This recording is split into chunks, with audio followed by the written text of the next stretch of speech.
تقریباً 3.5 ماہ مسلسل سفر کے بعد شہریار اپنے دوست سین مرغ کے ساتھ اسی جگہ پر اترا جس جنگل سے وہ سین مرغ پر بیٹھ کر اس سفر پر روانہ ہوا تھا۔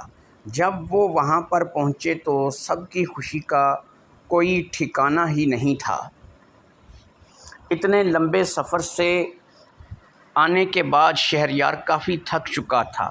اسے مزید چند دن وہاں رکنا تھا تاکہ وہ پوری طرح سے آرام کرے اور تیار ہو جائے۔ اسی دوران جنگل سے اچھے پھل اور بہت سے رس شہریار کو لا کر دیے گئے۔ 2 سے 3 دن کے اندر ہی شہریار کی سفر کی تھکاوٹ اتر گئی اور وہ گھر جانے کے لیے تیار ہو گیا۔ سین مرغ نے ایک بار پھر اسے اپنے آپ پر بٹھایا اور اس کے گھر کی طرف لے کر اڑ گیا۔ یہ سفر اس نے ایک دن میں طے کر لیا تھا۔ اس نے ایک محفوظ مقام پر شہریار کو اتارا اور شہریار کا گھوڑا جسے وہ اپنے پروں پر اپنے ساتھ اٹھا لایا تھا وہ شہریار کے حوالے کیا اور اپنا ایک پر شہریار کو اتار کر دیا کہ اگر زندگی میں بھی کبھی شہریار کو اس کی ضرورت پڑ جائے تو وہ شہریار اسے یاد کر لے۔ شہریار گھوڑے پر بیٹھ کر اپنے گھر کی طرف روانہ ہو گیا۔ شہریار جب اپنے گھر پر پہنچا تو دونوں شہزادیاں خوشی سے پاگل ہو گئیں۔ ان کی خوشی کا کوئی ٹھکانہ ہی نہیں رہا۔ ان کے پاؤں زمین پر نہیں لگ رہے تھے۔ دونوں نے شہریار کے لیے طرح طرح کے پکوان تیار کیے اور شہریار کو غسل کرنے اور آرام کرنے کے لیے بولا۔ اسی طرح دن گزر گیا، رات آ گئی۔ انہوں نے شہریار کو بتایا کہ جب وہ نہیں تھا تو ان کا وقت کس قدر مشکل سے گزر رہا تھا۔ کھانا کھانے کے بعد سب لوگ اپنے اپنے کمرے میں پہنچ گئے۔ ایک بستر پر محفل لگی۔ شہریار بیٹھا تھا اور دونوں شہزادیاں اس کے پاؤں کی طرف اسی بستر پر بیٹھی تھیں۔ اب دونوں نے ایک ہی سوال شہریار سے کیا۔ ہاں شہریار، اب تم بتاؤ، گل نے کیا کیا صنوبر کے ساتھ اور صنوبر نے کیا کیا گل کے ساتھ؟ شہریار نے دونوں شہزادیوں کو اپنے سفر کی مکمل داستان سنا دی۔ اب شہریار نے کہا کہ میں بادشاہ کے محل میں جانے کے لیے تیار ہوں اور کہانی سنانے کے لیے بھی میں تیار ہوں۔ شہزادی نے کہا جو کہ شہریار کے ساتھ آئی ہوئی تھی، مجھے پتہ ہے وہ لڑکی کہاں گئی جو صنوبر سے ملنے جاتی تھی۔ لال شہزادی نے کہا ہاں مجھے بھی پتہ چل گیا ہے کہ وہ لڑکی کون ہے۔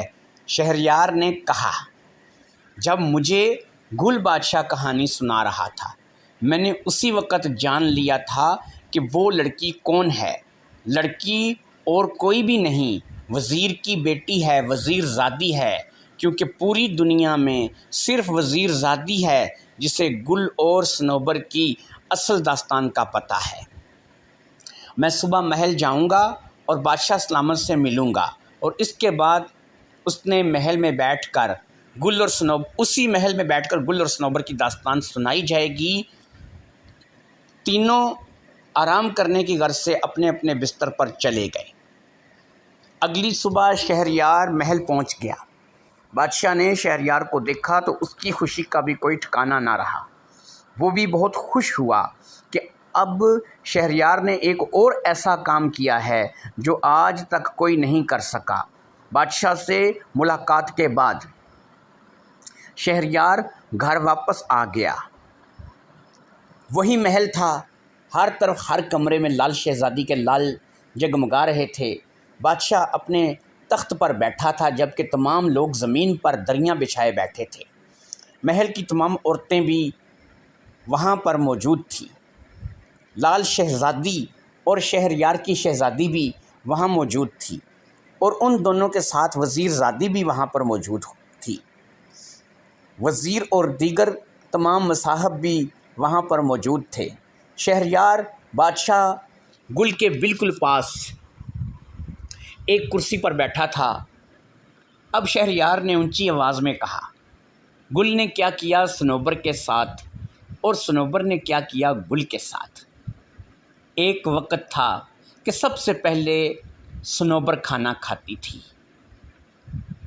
پھر اس کا جھوٹا کھانا گل بادشاہ کھاتا تھا، اور جو اس سے بچ جاتا تھا وہ گل بادشاہ کا کتا کھاتا تھا۔